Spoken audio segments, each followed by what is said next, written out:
अभी ये कोरोना इतना फैल गया, इतने लाखों लोग मर रहे हैं, तो कोरोना को भी कर्मबंध है कि नहीं? है ना, है। Corona is also the living being, it's not the particles, it is the living being. दो इंद्रिय जाति का बैक्टीरिया है, and that bacteria which contains the high percentage of poison, it becomes virus. So without the poison, the bacteria are the common virus, common bacteria. They are not all the virus. But the particular type of corona, उसके जो spikes होते हैं उसके साथ वो है, तो उसके अंदर पॉइजनस इफेक्ट इतनी है कि वो जाकर के लंग्स में कफ को लेकर के अपना मल्टीप्लिकेशन रूप धारण कर लेता है, और फिर वो कफ इतना बढ़ करके, उसकी ग्रोथ इतनी बढ़ करके जो है, तो वो रेस्पिरेटरी सिस्टम को डिस्टर्ब करता है, ऑब्स्ट्रक्शन बन जाता है, और श्वास नहीं लेने से इंसान मर जाता है। ये कॉमन बेसिक प्रिंसिपल है। If you will study the virology, आप समझ रहे हैं, तो वायरोलॉजी के अंदर आपको ये समझ, और बायोलॉजिकल स्टडी है ये, जैनिज्म की बायोलॉजिकल स्टडी है। दो इंद्रिय जीव, अगर जीव भी नहीं होता, ये पार्टिकल्स होते, तो ह्यूमन बॉडी में जाकर इतने मल्टीपल ग्रोथ कैसे बन जाए? ये कॉमनली सबके हैं।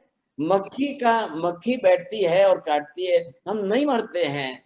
मक्खी का जो है कोई पॉइजनस इफेक्ट नहीं है, लेकिन मलेरिया के या के मच्छर जो है, mosquitoes of the different type, जिसके अंदर इतना खतरनाक पॉइजन होता है कि वो उसकी सूंड जो है, जीभ हमारी बॉडी में डाल करके हमारे ब्लड में उसको छोड़ दे, तो हमारी बॉडी के अंदर थोड़ी देर में उसकी मल्टीपल ग्रोथ हो जाती है।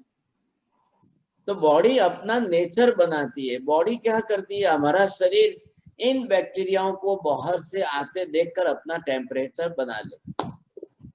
वो टेम्परेचर क्यों बनाती है? जो नॉर्मल टेम्परेचर आपका होता है 97 से बढ़कर 99, 100, 101, 102 पर क्यों जाता है? It is the nature of body.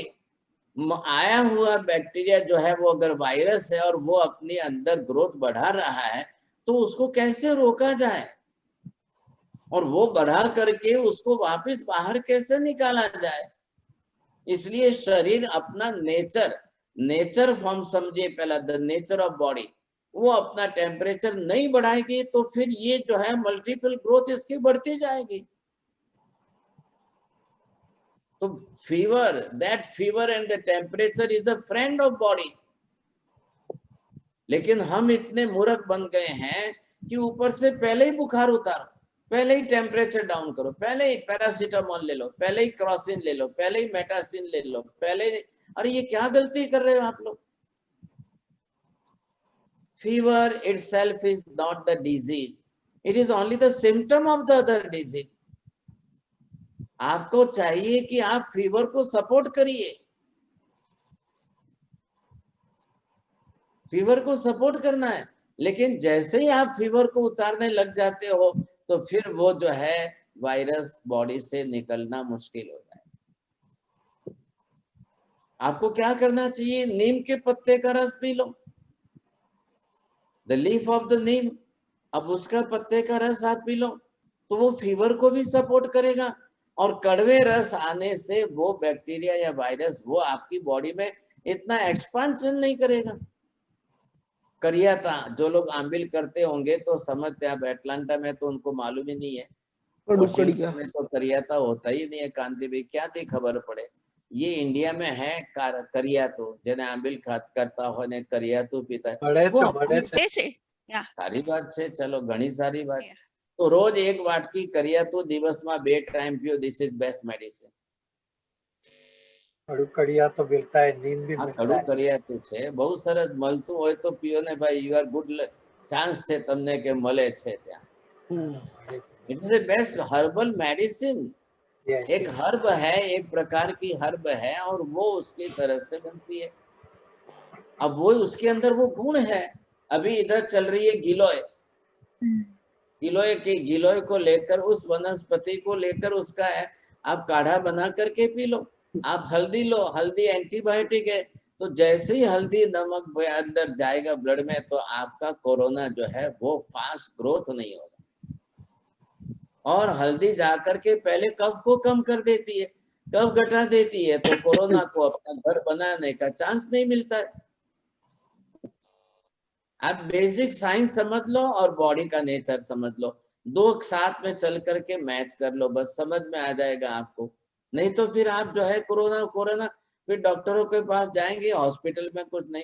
अब कई लोग इतने समझदार हैं कि जिनको क्या कहना, वो अपने घर में भी एसी, ऑफिस में भी एसी, कार में भी एसी। अब ये एसी वाले बेचारे जो है कोरोना को आमंत्रण देंगे कि कोरोना को मिटाएंगे? आमंत्रण दे रहे हैं। तो फिर ये क्या चक्कर लगा हुआ है? हॉस्पिटल में जाते हैं तो बोले एसी में रखो, एसी में डबल पैसा देख करके एसी में रहते हैं। अब वो मरेंगे कि जिएंगे, फिर क्या होगा? बस यही जैन साइंस है महाराज साहब। हाँ, ये साइंस तो समझना ही पड़ेगा आपको। कफ क्या होता है शरीर के अंदर? कफ ठंडा होता है, पित्त जो होता है वो गर्म होता है। अगर आपका कोरोना सीधे अन्न नली में पेट में चला जाए तो वो ग्रोथ बढ़ ही नहीं सकती है साहब। वहां तो एसिड आ गया तो वैसे ही मर के खत्म हो जाएगा। तो वो आपसे भी कोरोना होशियार है, वो फूड पाइप में जाता ही नहीं है, पेट में जाता ही नहीं है, वो सीधे लंग्स में ही जाएगा। और जैसे ही लंग्स में जाएगा तो उसको कफ मिल जाता है, तो वो समझ गया अपना घर है, बनाओ, घर बना के रहो। और पहले तो दिमाग में से भूत निकाल लो कि जल्दी पैरासीटामोल लो, जल्दी क्रॉसिन लो, जल्दी मेटासिन लो, जल्दी बुखार उतारो। अरे अरे अरे अरे अरे, सुबह से शाम तक अभी बुखार ही नहीं उतरा, इनको बुखार कम नहीं हुआ है, वो थर्मामीटर लगाकर 10 बार मापते ही रहेंगे। ये क्या चक्कर चलाया है सब? अरे कब बढ़ेगा तो ऑक्सीमीटर भी बताएगा कि ऑक्सीजन कम हो रही। ऑक्सीमीटर देखा कि भागने लग जाओ हॉस्पिटल, ये गलती मत करो आप पहले कफ निकालना शुरू कर दो। हल्दी और नमक का पानी लेकर गार्गल करो, कफ निकलेगा। स्टीम लो, कफ निकलेगा। आपको कफ बने वैसा खाना मत खाओ। गेहूं कफ बढ़ाता है, ज्वारी कफ घटाता है, बाजरी कफ घटाता है, मैदा कफ बढ़ाता है। अरे कॉमन सेंस की बात तो समझ लो। પણ હવે તમારે ત્યાં એટલાન્ટામાં રોટલી ક્યાંથી લાવે, જવારી ક્યાંથી લાવે? वो ब्रेड बटर के सिवाय दूसरा कुछ जानते ही नहीं है। तो फिर ब्रेड तो कफ बढ़ाएगा ही बढ़ाएगा। वो मैदा ही है, मैदा में प्रोटीन, कैल्शियम, कैलोरीज कुछ भी नहीं है। अगर आप ब्रेड बटर खा रहे हो तो कफ बढ़ने ही वाला है, नेचुरली बढ़ने वाला है। और ये तो सबसे बड़ी मूर्खता है कि जिस मैदा में से ईच एंड एवरी न्यूट्रिशन नष्ट हो गया, फिर भी वो खाना। अब इससे बड़े मूर्ख तो दुनिया में और कौन हो सकते हैं? महाराज साहब बुखार आए तो ये नेचुरल है, तो ये गर्मी निकल जाएगी अपने आप, उसके ऊपर कुछ उपाय नहीं करना चाहिए? उसको आप गर्मी निकल जाए नहीं, शरीर अपनी तरफ से उन बैक्टीरिया और वायरस के साथ लड़ रहा है, उसकी फाइटिंग चल रही है, लड़ाई चल रही है। तो आपको शरीर के ब्लड को सपोर्ट करना चाहिए कि आप उसको बिल्कुल जो है खत्म कर दो पहले, तो वो लड़ेगा कौन? और ये सब डॉक्टर लोग भी ऐसे ही हो गए, फटाफट पैरासीटामोल दो, फटाफट जो है बुखार उतारो, फटाफट बुखार उतारो। वो बुखार उतारने में ही कॉम्प्लिकेशंस बढ़ जाते हैं। आप पहले फीवर कम करने की कोशिश मत करो, कड़वे नीम के पत्ते का जूस पियो, करियाता पियो, गिलोय पी लो, हल्दी ले लो, सिंधा नमक डाल करके ले लो, गरम गरम स्टीम ले लो, अजवाइन ले लो, कपूर ले लो। आप अजवाइन कपूर लेकर के 10 मिनट सूंघो, आपका ऑक्सीमीटर बढ़ जाएगा। आपका ऑक्सीजन 90 पर के बिलो चला गया है, उल्टे सो करके श्वास ले लो और 10 मिनट के बाद में फिर ऑक्सीमीटर रखो तो फिर 96 बताएगा। Within 10 minutes only. कुछ भी जरूर नहीं है। प्रोन पोजीशन के अंदर आप पेट के बल पर उल्टे सो जाओ और फिर थोड़ा वो धनुरासन या भुजंगासन कर लो, 10 मिनट, ओनली 10 मिनट। आप देखो आपका 90 के ऊपर या 90 के अंदर गया हुआ ऑक्सीजन 96 आ जाएगा। आपको कोई पैनिक होकर के हॉस्पिटल भागने की जरूरी नहीं है। ये क्यों उल्टा चक्कर चल रहा है सब जगह पर? और सब पागल हो गए, वैक्सीन वैक्सीन वैक्सीन लोगे तो अमर हो गए। आप वैक्सीन लेने से अमर हो जाओगे, और वैक्सीन लेकर के भी बाद में तो ब्रेड बटर ही खाएंगे, तो वैक्सीन क्या करेगी फिर? नहीं नहीं नहीं, हम तो रशिया की स्पुतनिक की वैक्सीन लेंगे, फाइजर कंपनी की वैक्सीन लेंगे साहब। ये क्या चक्कर लगाया, कोई समझ में ही नहीं आ रहा है। भय भय संज्ञा लग गई है सभी को। अरे भय क्या मतलब, डरते क्यों हो इतना? आप विल पावर डेवलप करो आपका, आप डरोगे तो आपका अंदर से विल पावर कम हो जाएगा। ये तो थोड़ी बात निकली तो मैं आपको बीच में बता ही देता हूँ। और सबको मैं कंपलसरी कहता हूँ कि आप बरोबर दवाई लिख लो, कंपलसरी दिन में 2, 3, 4 बार तो आप जो है स्टीम लीजिए। और स्टीम किसके लेना है, सिर्फ गर्म पानी में अजवाइन डाल करके स्टीम लो, सिंपल चीज है।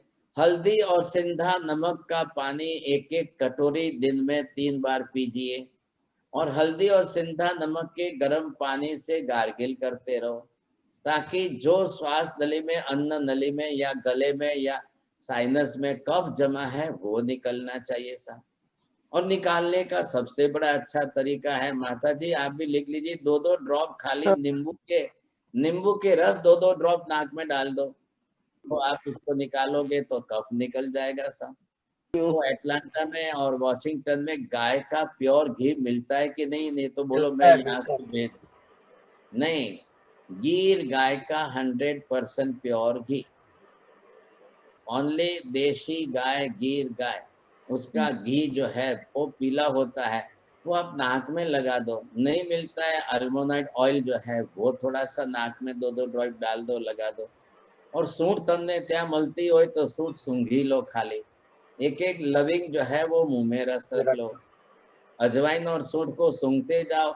अजवाइन एक इतना सा लो, 1 चम्मच, उसमें 1 टुकड़ा जो है कपूर का डालो, 1-2 लविंग डालो, उसको कपड़े में पोटली बना करके जिसमें 10 बार सूंघ लो सा।